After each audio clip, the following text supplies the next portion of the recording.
Hi, this is Lisa from Saving Cent by Cent. It's a new year, and one of the top goals everyone has for the new year is to get control of their finances. If this is one of your goals, I'm here to help you out. I've created a free budget worksheet template right here and that you can print off and you can start using to get control of your finances and start to budget.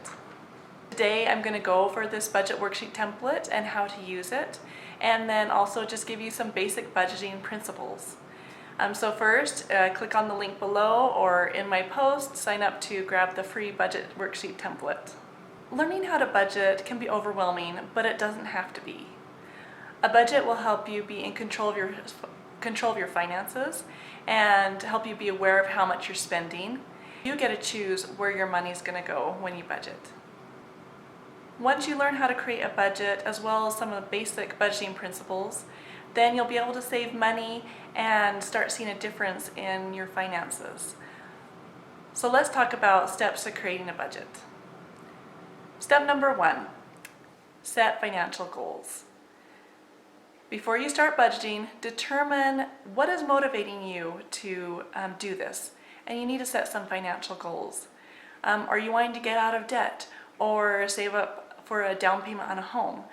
Do you want to stop living paycheck to paycheck or save for a big family vacation? Whatever your motivation is, you need to keep these financial goals in mind when you're budgeting each month. Write these goals down because these goals are going to help you keep motivated and keep pushing forward and stay focused every single month while you're budgeting and while you're trying to get toward your financial goals. It's also important to set financial goals with specific numbers. For instance, how much money are you wanting to save each month? Which debt do you want to pay off first? And how much will you put toward that debt each month? Make sure that these goals are realistic and achievable. You may not be able to save $500 a month, but maybe you can save $200 a month. In order to save the $200 a month, that means you need to save $50 every single week, which seems to be more manageable. So with the $50 each week, maybe some things you could do is not eat out. Maybe cut down your grocery bill. Don't go to the convenience store and grab that drink regularly. Or maybe cut out subscription services. It's the small changes that make a difference over time. Now I'm going to show you up close how to use the budget worksheet. So here is the budget worksheet. And one of the things that I do to help our family budget is to actually budget every paycheck instead of just once a month. This makes it easier to budget when you break it down into fewer weeks. So I use this budget worksheet every 2 weeks, and I'll put the pay period of when we get paid. And then the next part is to add up the income. So find all the sources of your income and determine how much money you have coming in for the pay period.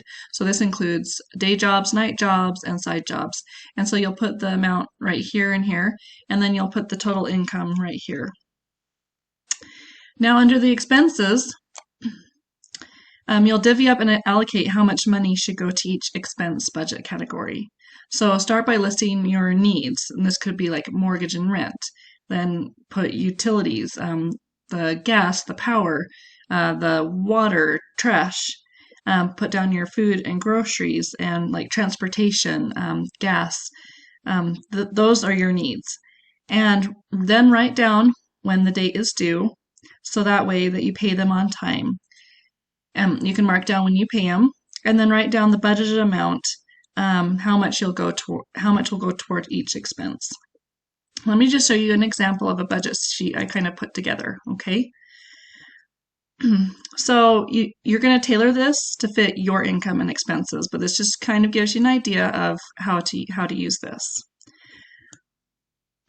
Okay, so let's just say you earned $1,000 from one income, one job, $500 from another, so you had $1,500.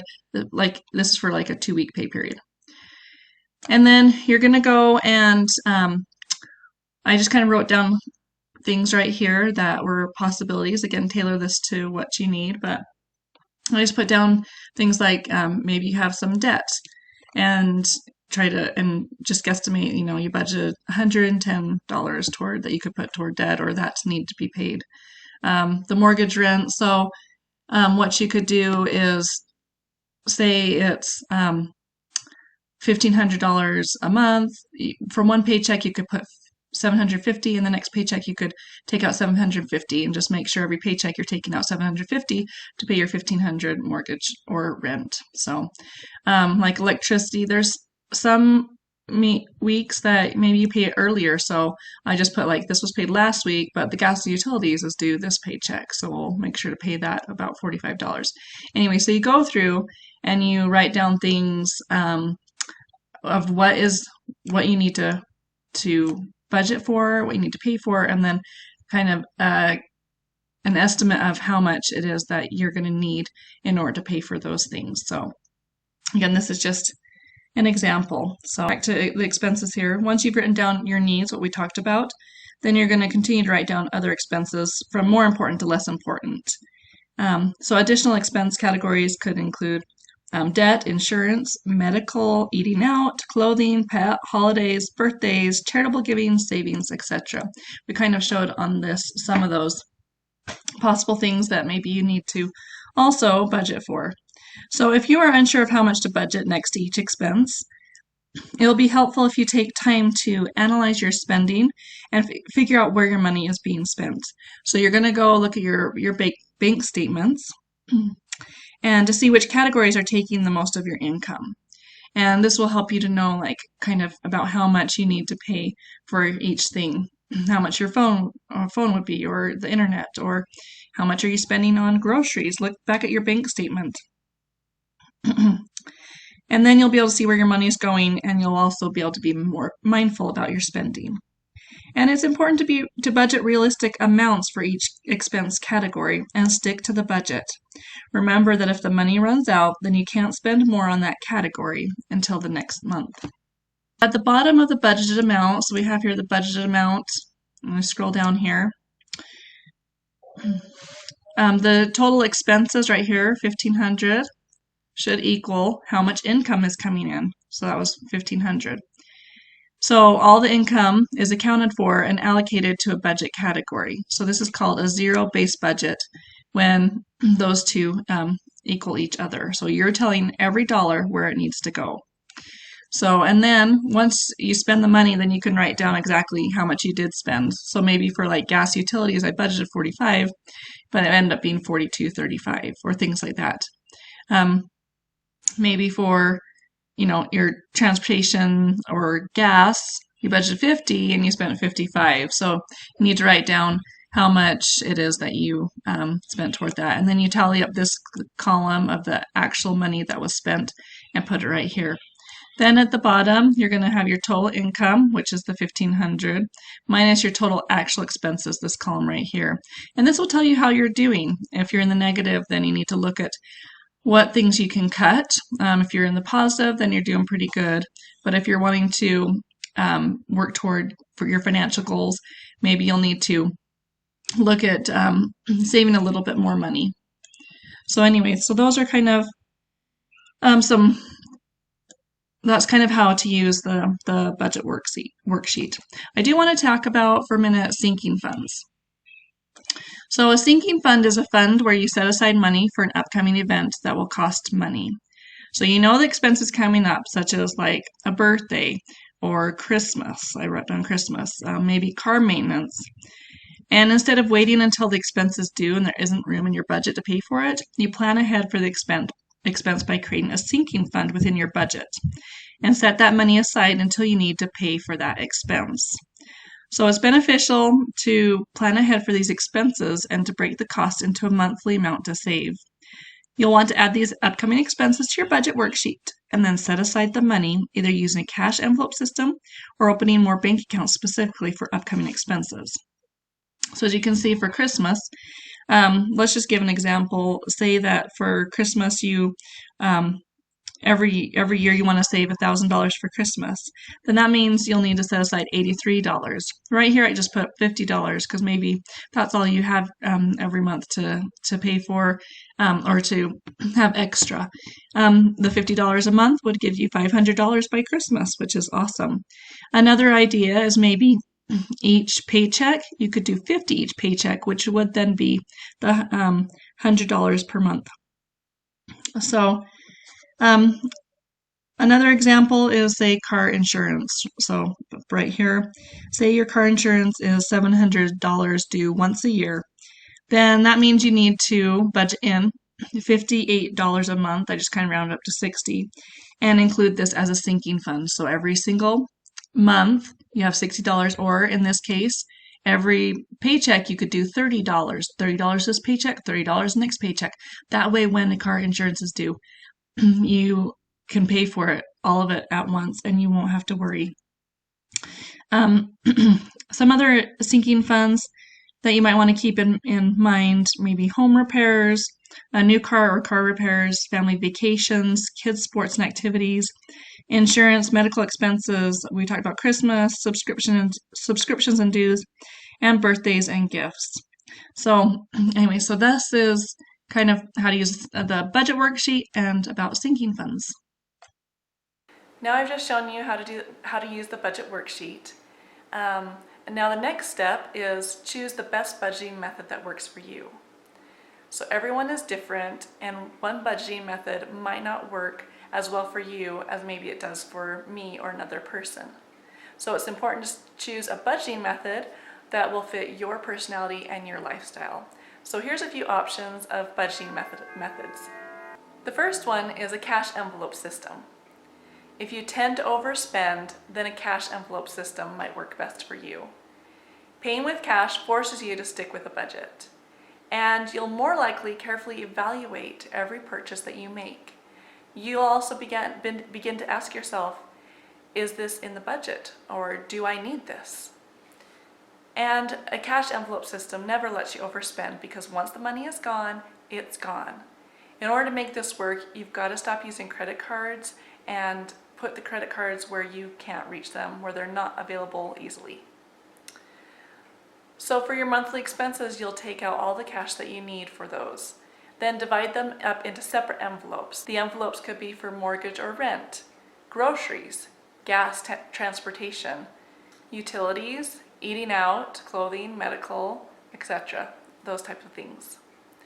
So if you run out of money in an envelope before the end of the month, then you're going to need to wait to the next month in order to get more cash and to spend that. It can be tempting to use cash from a different envelope. But if you do, then you're going to be short on other expenses. So for instance, if you've run out of cash to go out to eat, and you think, oh, I'll just take from my grocery cash budget, well then when you go purchase your groceries, you'll be short on cash for your groceries. So it takes self-control and discipline to use the cash in the envelopes for what the category you've designated it for. If you have extra leftover money from that month, from one of the envelopes or a few of the envelopes, then you can use that money toward your financial goal. Using cash will definitely help you become more aware of your spending habits. Another budgeting method is a budget app. For those of you who prefer to track your spending digitally, then try using a budget app. A budget app can be quick, convenient, and will do for the work for you once you get it all set up and hooked up to your bank account. Some budget apps are free and some are not, so be sure to research a bunch of them before deciding which one will work best for you. A few examples of budget apps include Mint, Every Dollar, You Need a Budget, Personal Capital, and Envelopes. Another budgeting method is the one we've just talked about, the budget worksheet.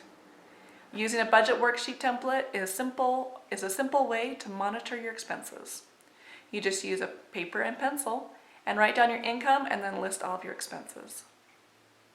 A budget worksheet gives you more of a hands-on feel, and you don't have to worry about connecting your bank account information to the app.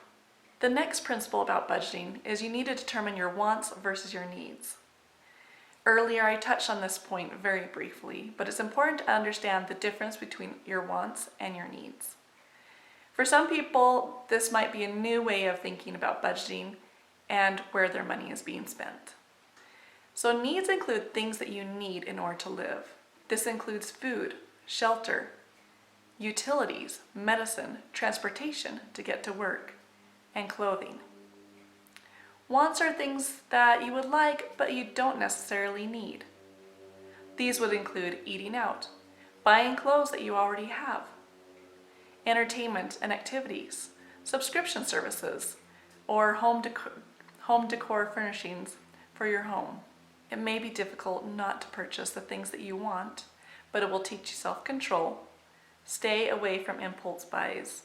If you see something you want to purchase, then write it down and wait a few weeks as you think about the purchase and how it will affect your budget. There are a few wants that really can increase monthly expenses. These are eating out and subscription services. And I want you to focus on these things within your budget. First of all, eating out for lunch, purchasing your favorite soda drink regularly, ordering takeout for dinner because you're too tired to cook. These all can become a major food expense. So some tips that are going to help you cut down on eating out is you've got to meal plan. Cook at home and spend less money on your groceries. And I have posts and videos about all of these things. The second thing is subscription services. Subscription services such as magazines, Netflix, Amazon Prime, Hulu, Disney Plus, and Spotify get you to join the program for an inexpensive monthly cost. However, the cost of these subscription services add up and increase your monthly expenses. Take time to review the subscription services that you are subscribed to and see if you can cut some of them, if not all of them, out so you can save money. By not purchasing items you want, you'll have additional money saved to reach your financial goals, which is something you hopefully want even more. Remind yourself what motivated you to start budgeting and stay focused. The last budgeting tip I have for you is to evaluate your budget. As you learn to start budgeting, remember that it's a process. It needs to happen regularly. It's not a one-time thing. Evaluate your budget every single week at first. This will help you to spot any spending mistakes and correct them early on, and it will help you to stay on track financially. Review what is working for you and what isn't. Look at where you're spending your money. Adjust and tweak your budget according to your situation and assessments. This is the time to reevaluate and make adjustments to your budget. Don't be discouraged when things don't turn out the way you want them to. Try to stick with your budget and continue until things get better as you make adjustments that work better for you. Also, be patient with yourself. Learning how to budget takes time, dedication, and determination. Look at your financial goals regularly to help keep you motivated. As you continue to push forward, staying on budget, you'll find yourself getting closer to achieving your financial goals. I hope this video was helpful. If it was, please like this video and follow my account. And be sure to comment below on what your financial goal is this year or any tips you have on how to budget. See you later.